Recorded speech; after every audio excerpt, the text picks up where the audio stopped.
Welcome to Slice of Pie. Hello. Hey, what's going on? We're in a box. We're in We're Idaho. outside in a I'm box. Kurt. I'm Katie. Hi, kids. Hi. Hi, kids. Hi, everybody. What are we doing, Katie? Yeah, you guys are going to answer some questions. We haven't done this in a while, so if any fans have any questions, they can always email inkbox@sutterinc.com, which will be a little logo down there for y'all. So we'll go ahead and get started. This one is from Chris via the email. Hi, Kurt and Katie. I just want to kick back with you guys. Are you working on a new project? Your writing and thought process has mad skills. Love your work and podcast. What are we doing? Well, we do have things. Well, you should speak to that. Well, because he's, yes, yeah, we have. he's the writer. I have a couple projects that I can't really, not to be weird and picture. weird and cryptic, but they're in process right now in terms of deals and everything. But I do have two things that I believe will be coming to fruition that I'm actually very excited about. And what else? We're dipping our toe into. I don't know how much we can. Yeah. We have a new thing that we're working We're on, working on a new and we're thing. just teasing it, but we don't even know how much we can tease. We're teasing it soon. It's outside of our purview in terms of what we do for a living. So it's a different area of Commerce. commerce and art. And art, yes. You could take a guess.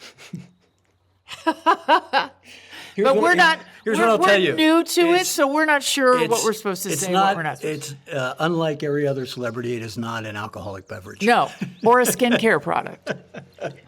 Well, that sounds exciting. What else is going What on? else? But that's it. We're I have a choir. I'm Okay, working has on. a choir, I'm an rehearsing amazing with my choir all the time. we're putting some kind of production together for that, Yeah, like a yeah. performance Yes. piece. We're not quite sure what it is, but And I have some few acting things in you have- development mode. yeah. So You have the same thing that you can't really Yeah, talk about. can't really talk about it. But But otherwise, good stuff. All good. all good. Otherwise, we're doing okay. We're here in our place in Idaho with the kid. Because she's getting ready to fly the coop. So we're getting ready to be full on empty nesters for the first time in, I don't know, 30 years. Something insane. He doesn't like to hear it. No, we're here and for the 4th, and kids here for a while, and we're just Hanging out. putting one day in front of the other. But appreciate the question, Yep. and it's always good to know that people still care. Oh my goodness. Well, this one is from Carolina, who's in the live chat right now. What was your favorite part of filming One Piece? Can't wait to see it season 2. If you're allowed to talk about it. I think I am because I'm super excited about it. What was my favorite part? Well, I didn't have a not favorite part. I really was a fan of the show, so I was thrilled when I was offered that job. I loved my hair and wardrobe, which it looks awesome. Then just the character herself, which for those who don't know the manga of it, she is a 140-year-old doctor who looks like a rock star. She's badass. And, all the people were great. I loved the writing. I loved the characters. I loved the world. There wasn't much I didn't like. And I loved being in Cape Town. Yeah, South Africa. Cape Town was great. So it's supposed to come out next year. I don't know when, but I know I'm doing ADR very soon, so it's getting close. Very cool. All right. Well, this is another one for Katie. I'm very excited about this question. Hi, I'm Tierney. She is Killer Queen via email. I'm a really big fan of Kurt and Katie's work, and my question is for Katie. I would love to know about your time working on Dirty Dancing in 2017, and would also love to know what your thoughts are compared to the original. Thanks for hearing my question. Wow. That okay, that takes me back. So I took that job. I got to work with an amazing choreographer who also choreographed Hamilton, and he taught me all my dance moves, which once I watched it, I felt like I pulled them off pretty good. I'm not a dancer, so that was a challenge. I totally enjoyed it. I love singing. I love dancing. Compared to it's really hard to do a remake of something that's so iconic, and I loved the original. I don't really want to compare. I don't know that it completely held up compared to the original, but I had a great experience doing it. It was really fun. Love that. Okay, this one is for Kurt from Jennifer via email. I'm rewatching Sons of Anarchy, and I noticed the full name of Jax's brother is Thomas Wayne Teller. I may be mistaken, but later in the series, doesn't Unser talk about his history with Gemma, trying to talk her out of leaving home as a teen and seeing her return to Charming with JT, carrying his child? So my question is Thomas Teller's middle name in honor of Unser? Wow.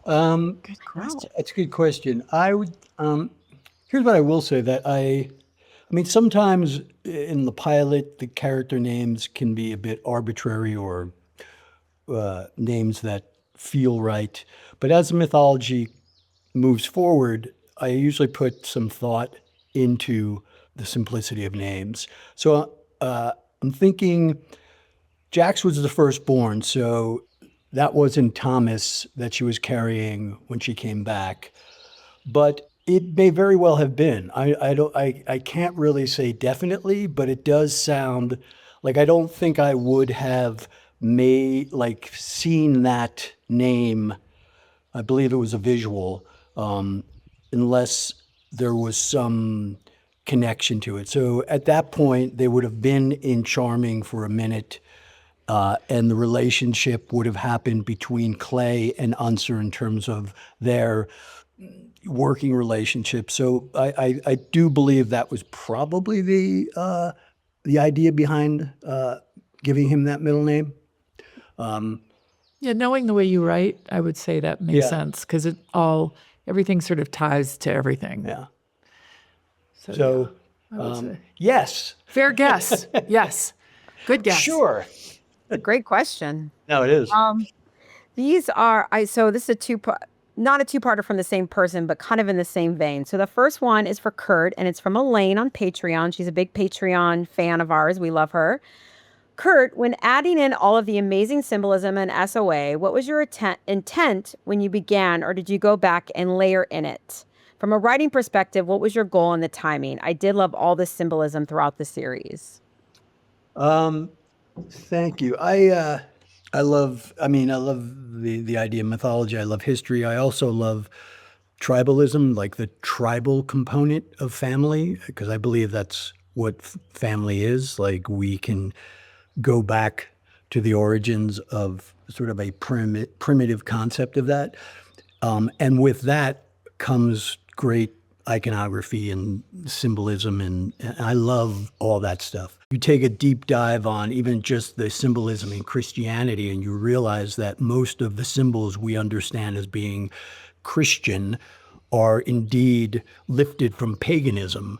And the reason that is because introducing this new idea of a monotheistic God, they felt they had to have some similarities with the populace's understanding of what a deity was. So by using symbolism they already knew, it was able to bring them closer into an understanding of one God, right? And I believe that has just continued throughout. And so I always try to layer in even just the anarchy symbol itself. I love all that shit. So I'm very conscious of it.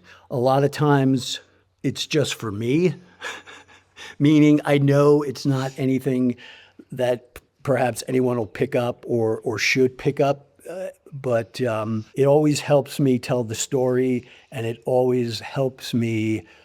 When I write, I like to create what's like windows, so that when you're in a scene, it's like what's the window into the scene? What are you looking at? What's the thing that matters most? And in that idea of that window, where sits the potential relevance of some kind of symbolism, whether it's an actual symbol on something, whether it's, the framing of the shot, whatever it might be, there's always an opportunity visually to enhance the storytelling of it all. Man, that was a smart answer. Seriously, I know. Seriously smart answer. You sound surprised. Well, I'm not surprised. No, I'm just always like impressed is what I would say. I speak Katie, in this much one- simpler terms. To pivot off that, Cosmically Doomed on Reddit asked, Katie, what was the process of writing your book like? I recently read it and was really moved by it. No, thank you for reading it and being moved. It was brutal. Not brutal, it was brutal. Being a writer gave me a huge appreciation for being married to a writer, but it was fine. It was sort of a slog. Here's the good parts. The good parts was I was able to travel back to places and squeak out memories that I think I had buried. So that was in itself sort of healing. The actual day-to-day of doing it is definitely a discipline that I had to introduce myself to, because it's self-motivated in a lot of ways. I mean, I definitely had an editor and a publishing company that were not really breathing down my neck, but I had deadlines. So what I did really realize, though, is I'm kind of a crammer. I'm sort of like, I wait till it really has to get done. And it was interesting. It was a great process, and I'm glad I did it, and don't have huge ambition to do another one. But thank you for reading it, and I'm glad that you were moved. Very cool. There's my simple answer. Well, this is another question from a Reddit fan. Any word on the status of Diva Clown Killer? It had such a fun and gory camp vibe to it. Is it dead or ... question mark? What? Where did you hear about that? How did they hear about It was that? Deadline. There's a Deadline story about It's so good. I wish you would tell him to do it, please. it's dead. Oh, it's so good. I keep saying resurrect it, but I agree, tell him what to Katie. do. Did you like it too, Katie? I did. I loved think it. it's such a good thing. Pretty sure it's dead. It's not. It's in a file somewhere, and it could be resurrected. TBD on that one to the Reddit user. This is a two-parter from Brooke via email. First question is for Katie. I find myself a fan of whatever character you play, whether it's a housewife, biker queen, or the voice of a smart house. Singing or reading your book, you somehow always seem to morph into your role. As such a dedicated actress, do you have a hard time letting go of the characters you played? And what character did you have the hardest time letting go of? I don't really have a problem letting go of the characters I play. So I'm able to compartmentalize my work, and then there's my life, which my life can sometimes be more complicated than the characters I'm playing. So I didn't, but if there were days on Sons, certainly my stuff in season 2 with Henry Rollins, and it wasn't that it was hard to let go of it, but it definitely had an impact that, when you're doing a drama like that, it does take a certain amount of soul searching and diving deep, much more than you would say on Married with Children, or a comedy that's a little bit lighter in tone. But I tend to really know that I'm acting. I'm not a methody kind of person who has to stay in it all the time to really get to make the things and do the thing. I'm not that way. So not too much trouble letting go, actually. Kind of relieved to be letting go. What about you, Kurt? Did you have a hard time letting go of Otto? No, I barely remember. I think I did those in a bit of a blank space. No, but it's there are definitely actors that need to embrace in a way that makes it difficult to detach, and it's really all what works best for you in terms of process. I have no judgment on that. I do know that one has to be aware of the impact on that process if it is embracing it in an emotional way that it can impact your mental health. And I think you have to be conscious of that when you come in and out of a project or a character, and allowing yourself the time to reacclimate, if you will. I've worked with pretty much every kind of an actor in every kind of process, and I'm a firm believer. I mean, I've trained a lot in one specific technique. I mean, my goal was to be initially was to be a Meisner acting teacher and a theater director. That was the initial plan. But that's the technique that I know and that works best for me. But I'm a big believer in whatever gets you there. Whether it's there is no one set technique or process that is better than another. It all depends on the individual and what it is they need to access all that stuff. I like the Brits approach. The Brits approach is sort of like, don't take yourself so seriously. It's just a gig. It's a job. And I mean, not that it's not a fun and important job, but I like that idea of a working man's approach to it. All right. Well, this one is from Brooke via email. Kurt, one thing that makes Sons so iconic is the authenticity, I cannot talk, of seeing real bikers included in the show. Whether it be Hell's Angels playing iconic characters like Happy, Frankie Quinn, Lenny the Pimp. I just finished Sonny Barger's book, Hell's Angel, The Life and Times of Sonny Barger, and noticed similarities between some of his legendary stories and SOA plots. Aside from the obvious parallels between Sonny's real experience and the fictional SOA world, are there any storylines that were directly inspired by Sonny and his public stories? No, I know of Sonny only through members of the cast, and it was cool to work with him and have him support and like the show. There was no lifting from any specific subculture or club or anything in terms of story. The thing I loved about the outlaw motorcycle community in general was, to my understanding, is that they enjoyed it. To them it was a soap opera, but it was cool because it was their soap opera, and not that they took the show seriously, but they enjoyed the dramatization, perhaps, of the life, and so that was the important thing. And but there was no parallels or no lifting of story that I was conscious of. Yeah, I think the actual community really related to the family aspect of it a lot. Right. And I think that was really cool for them. Right. So, kind of not regular folk, but people going through what we all go through in any familial situation, sort of. I don't know if there's a lot of guns and... Well, we don't know that. Yeah. Or people hitting people with skateboards. Yeah. Tony's asking a groundbreaking question here from Reddit. What's your favorite pasta? And if it's from a restaurant, which one? Wow. That's you're more pasta than I am. Well, I do like caco de pepe, a good one of those. There's a restaurant here in Los Angeles that makes that really well called Angelini.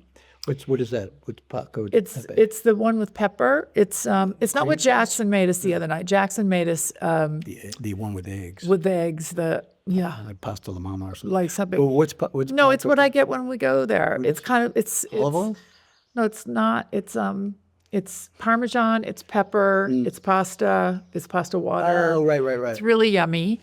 I like that. I like a good pomodoro. simple. I love pasta. I'm a simple pasta person. What do you like? I like Macaroni and cheese? linguine with olive oil and garlic. Yes, he does. That's his simple. No matter what their specialty dish is, I insult the chef by getting Oh, now I want pasta. linguine with olive oil and garlic. I believe that has a name too. Isn't it olio or something? Olio. Pasta- Olio. Leo something. Yeah. That's a really random question. I try what to pasta? order it like legitimately sometimes, but I just sound like I'm yodeling. So He just says olive oil, please.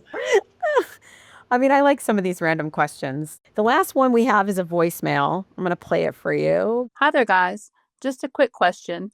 Working home remotely, I get the chance to go back and watch shows that I've enjoyed over the years, and I just started watching SOA once again. And I'm in the episodes to where Allie Walker, the ATF agent, is involved. And I was wondering what it was like to work with June Stahl. I hope I'm saying that correctly. Her character is so intense. Everything about her is just off the wall. And I really like the character. I can't explain why. She's such a badass in her own way. And like I said, just curious what it was like to work with her. And was she that intense when she wasn't on the set? You guys have a great one. Thanks. That's a great question.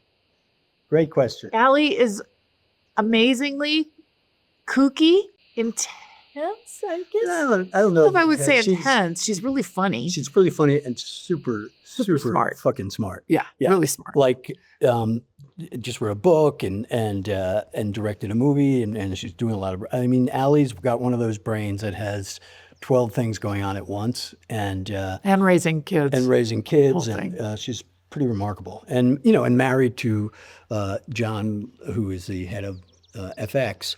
I had worked with Allie a little bit, not worked with her, but she did some a little arc on The Shield, and she was so much fun on that show. So good. And we started talking about June, and Allie was all in. Like, she wanted to, she was not afraid of anything. And here was the great thing I did with Stahl, which was I couldn't really do with Unser or any, some of the other law enforcement, was that we saw, and it's something that we see quite frequently, maybe not on the Fed level, but definitely on, perhaps on the local or state level, where the frustration of the job, or the frustration of applying the law to perhaps the outlaw community, we saw that frustration corrupt her. So it was one of those things where by the time that arc was done, she was as nefarious as the outlaws she was chasing, which then created this really interesting, badass character who, when she was given her comeuppance, you didn't feel like you were necessarily killing the good guy or killing the innocent. There was a sense of She deserved. yeah, in essence, she earned the death because she crossed over the line and began living that life to a certain extent.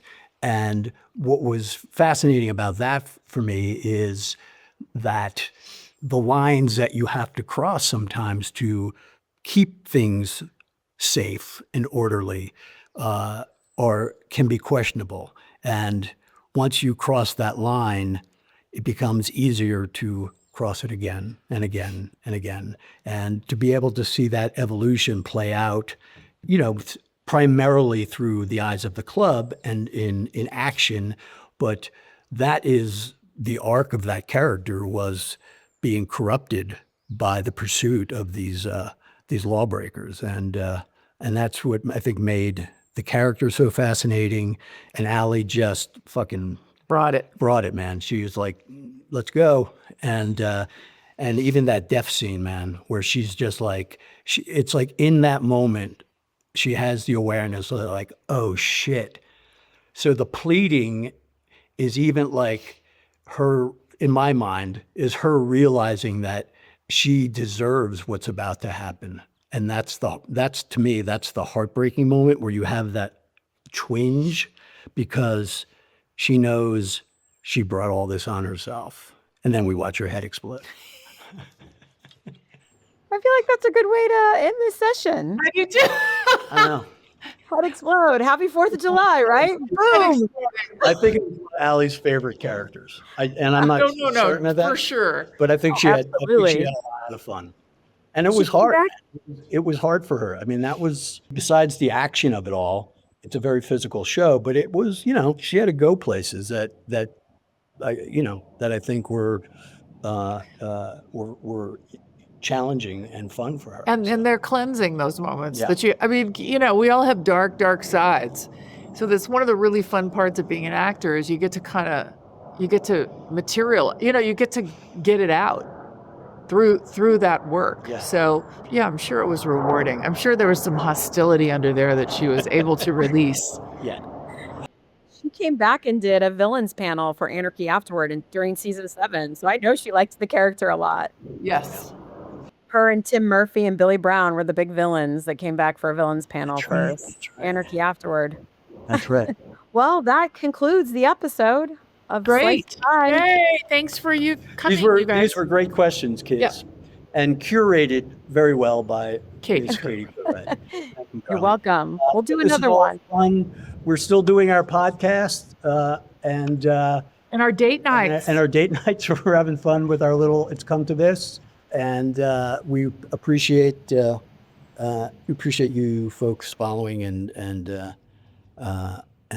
keeping up to speed with us. We love Thank you. this. We love what we do, and we love the feedback. What else do we love? Just lots of stuff. We love what we do. We're carnival people. We're carnies. Pasta. We're thinking love carnies. We love pasta. We love parties, We and love we're carnival. pasta. We're carnival folk. The only reason we're doing a date night is because we're attention whores, and we get to post it A little on. bit. No, that's not the only reason. It's not the only reason. No, but I'm saying the reason. It's the only reason. But we're we being did make it a consistent. thing. Yeah, we made it a thing so we would stick to it. Yeah, But, so we but I would like to consistently think- have a date night. yes, we do. But it's also because we like each other. Oh, Of course, Yeah. right? Goes without saying. although never mind. Oh, Oh my God. I love Kate. I love Kate.